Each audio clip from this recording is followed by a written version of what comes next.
আহৈ আহ ওলাই আহ খেদৈ খেদ মিয়াক খেদ আহৈ আহ ওলাই আহ খেদৈ খেদ মিয়াক খেদ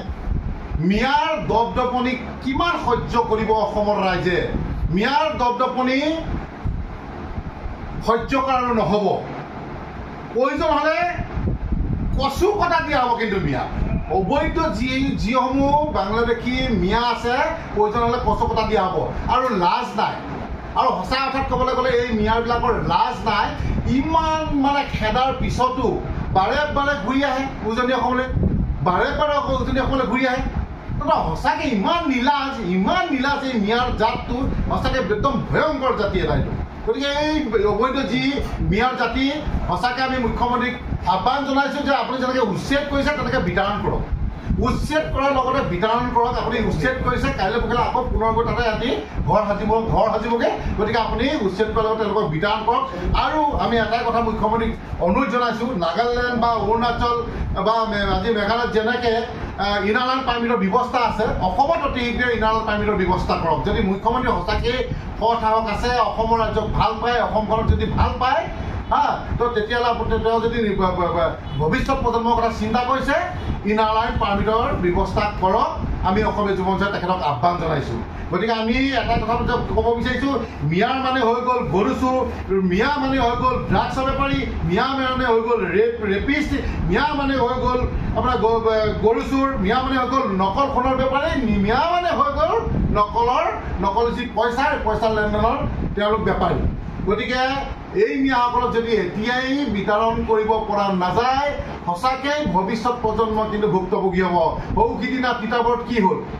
লাভ জেহাদ কৰি এজনী হিন্দু ছোৱালী নি পেলাই কি কৰিলে যে গৰু মাংস খুৱাবলৈ বাধ্য কৰিছে আৰু নোখোৱা দেখি পেলাই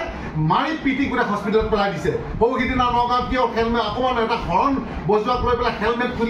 খুলি পেলাই উপৰি জুপৰি প্ৰহাৰ কৰিছে সৌ সিদিনা শিৱসাগৰত নিজৰ কৰ্ম যি পইচা আছে পইচা বিচাৰি গ'লত দা লৈ পেলাই মিয়াটো ঘপিয়াই দিছে গতিকে এইবিলাক আৰু সহ্য কৰা নহ'ব কিন্তু সহ্য কৰা নহ'ব গতিকে আমি আইন হাতত তুলিবলৈ কিন্তু বাধ্য হ'ম আমি মুখ্যমন্ত্ৰী ডাঙৰীয়া মুখলৈ চাই মুখ্যমন্ত্ৰী ডাঙৰীয়া যি আহ্বান জনাইছে যে আপোনালোকে মিয়া খেদক কিন্তু আইন হাতত তুলি নল'ব গতিকে সঁচাকৈ অৰ্থত চাবলৈ গ'লে যে আমি মুখ্যমন্ত্ৰী ডাঙৰীয়া যি উচ্ছেদ চলাইছে ভাল কাম কৰিছে সেই অৰ্থত আমি কিন্তু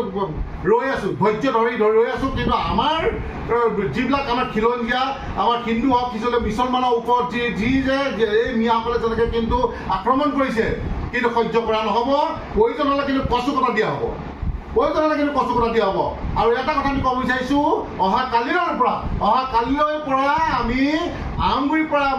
আমাৰ সমগ্ৰ অসমতে চলি আছে লখিমপুৰ ডিব্ৰুগড় আমাৰ গুৱাহাটী আমাৰ দৰঙৰ ইতিমধ্যে মিয়া চফাই অভিযান চলি আছে কিন্তু আমি এটা কথা ক'ব বিচাৰিছোঁ যে আমি ইতিমধ্যে গম পাইছোঁ যে আমাৰ আমগুৰিসমূহ যিসমূহ আমাৰ ইটা ভাটা আছে বা যিসমূহ আজি মুৰা বজাৰ কওক আজি নামটি কওক খালটিং কওক যিবিলাক ডেম্প আছে সেইবিলাকত কিন্তু মিয়া আছে সেইবিলাকত মিয়া ডেম্পত এতিয়াও ব্যৱহাৰ কৰি আছে খাচী ব্যৱসায়টো আমি শুনিছোঁ যে তেওঁলোকক ব্যৱহাৰ কৰি আছে কিছুমান অবৈধ বাংলাদেশী মিয়াক আমি গম পাইছোঁ যে ইটা ভাৰতত আনিছে কিন্তু হুঁচিয়াৰ হৈ যাওক এই মালিকসকল কিন্তু হুঁচিয়াৰ হৈ যাওক অসম দ্ৰোহী হিচাপে আমি কিন্তু ঘোষণা কৰি দিম তেখেতক অসম দ্ৰোহী হিচাপে কিন্তু তেওঁলোকক